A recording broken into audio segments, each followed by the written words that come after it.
在英国，不管是文化多元的伦敦，还是在人烟稀少的一些乡村小镇，你总是能够发现华人开的中餐馆的身影，这也是几代华人来到英国之后他们的谋生之道之一。今天这一期呢，我们就先从一桩发生在中餐外卖店的惨剧开始。Hello， 大家好，欢迎来到迷思英国的第17期。如果你对更多英国文化生活的话题感兴趣呢，一定要记得订阅我的频道，支持我做更好的节目。今天这一期我们想聊很多人好奇、关心，但是又担忧的一个问题，就是种族歧视。我想先从2004年发生在中餐外卖店的老板 Michael 陈他的死亡这桩案件开始说起，因为这桩案件呢，引发了当时英国社会对于华人社区的一个关注，促成了一系列旨在解决当地犯罪问题的计划。2004年，来自于香港的这个41岁的华人 Michael 陈跟他的女朋友买下了当时在大曼彻斯特地区威根市的一间外卖店。之前的店主呢，就是因为没有办法忍受当地小青年对他的频繁骚扰，所以决定放弃了这门生意。那在接手之后不久他们也没有逃脱前任的命运，在接连的几个月里面都遭遇到了当地小青年的骚扰。无奈之下呢 ，Michael 陈就只能选择报警。那警方当时的反应是什么样呢？据他的女朋友后来回忆表示说，他们觉得警方的反应呢并不积极，骚扰、忍耐与对抗在持续，一直到发生致命袭击的那天晚上。当时呢，因为窗户被砸毁了，所以 Michael 陈跟他的女朋友还有厨师，他们3个人就跑出去跟这帮人追赶，然后到了附近的一个住宅区，形成了一个对峙。根据法庭上检控律师的说法呢，他们3个人很快就被这群手拿着铁锹木棍的凶手们包围，然后他们像一群疯狗一样对 Michael 陈进行了长达15分钟的围殴，甚至在他倒地无法自卫的情况下依然没有停手。警察抵达之后呢，一共逮捕了23名青年，其中13人被起诉。而受害者呢，厨师被打成了颅骨骨折，而Michael 陈被打到了昏迷不醒之后送到了医院，后来他就去世了。根据尸检报告的显示呢，他的大脑部分破碎，死于头部外伤。在这起案件发生之后的1年半，2005年的12月，有4名主凶因为谋杀罪而被起诉，判处8到10年的监禁。而这4个年轻人在当时犯罪的时候，他们年纪也才只有15、16岁而已。Michael 陈的这个案件呢，将英国的华人放在了英国种族主义仇恨犯罪的聚光灯之下。第2年，一个名为《隐藏在公众视野之外》针对英国华人的种族主义的报告出炉。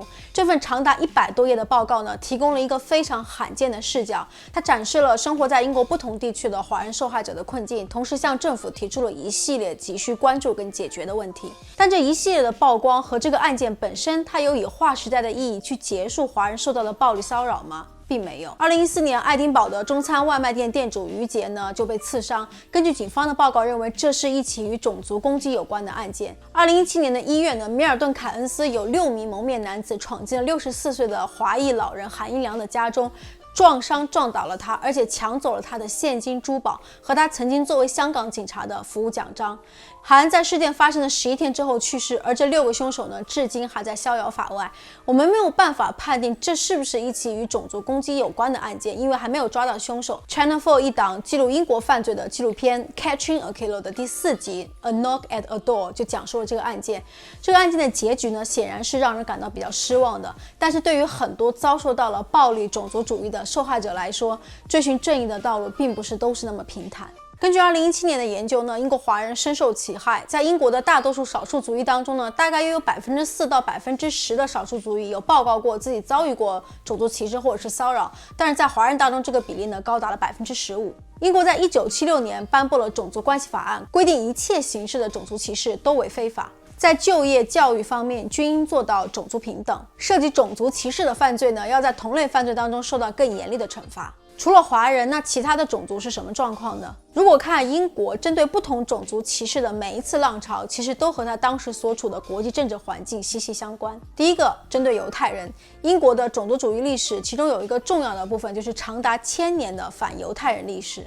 从1066年诺曼征服犹太人来到英格兰以来，因为宗教和经济的原因，犹太人一直都受到歧视。1905年，英国制定了外国人法，限制移民。虽然没有明确提及，但是其实根据当时大多数的观察家跟媒体的说法，很明显他们指的是那些主要针对的对象是逃离东欧迫害的犹太人。那犹太人之后呢？第二就是对黑人的歧视。奴隶贸易废除之后呀，针对非洲黑人的歧视呢，其实是在1860年以后增长。当时甚至还有所谓的科学种族主义理论为这种歧视呢提供支持，认为黑人基因差，他只能够被欧洲白人文明化和人性化。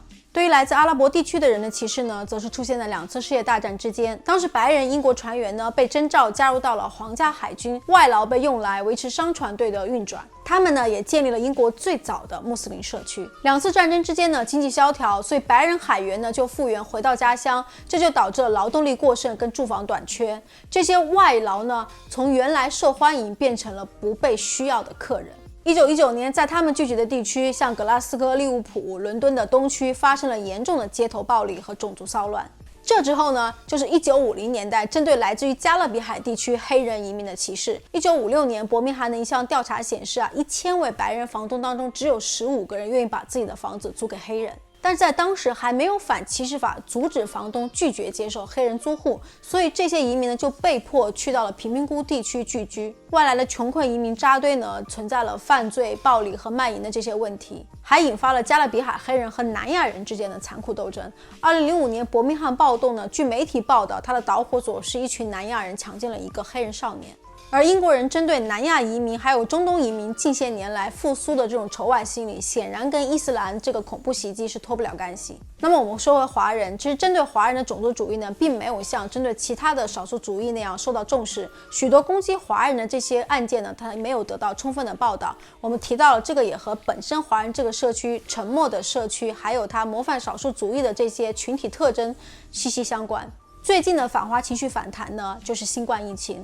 2020年的1月到3月之间，针对华人的仇恨犯罪数量比以往同期增加了2倍。那是只有外来的客人才会受到歧视吗？并不是这样。威尔士和苏格兰人认为，他们也是英国种族主义的受害者。Brothers and sisters are natural enemies, like Englishmen and Scots, or Welshmen and Scots. 这样理下来呀，种族主义似乎在英国无处不在。为了搞清楚这个情况呢，英国的哲学家朱利安·巴吉尼他就跑去了南约克郡一个白人占了绝大多数的镇子上呢，住了半年。他去观察当地人对于种族问题的看法跟态度。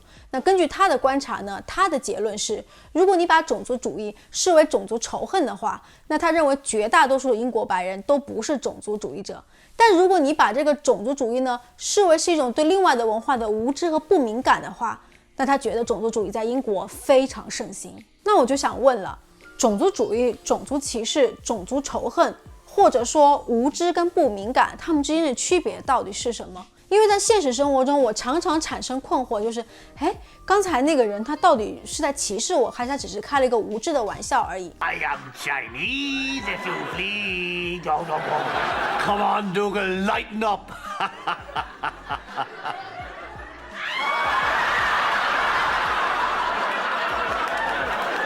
我还感兴趣的是呢，在今天的英国，哪些地方它的种族主义歧视或者是案件的数量依然在飘高？哪一些地方对于少数族裔它的包容性更强？以及少数族裔在工作跟生活中的哪一些场合和地点更容易遇到歧视呢？我们下期继续英国的少数派报告。如果你喜欢今天这期节目，不要忘了点赞跟分享。如果你喜欢更多英国文化生活的话题，一定要订阅我的频道，支持我做更好的节目。我们下期再见，拜拜。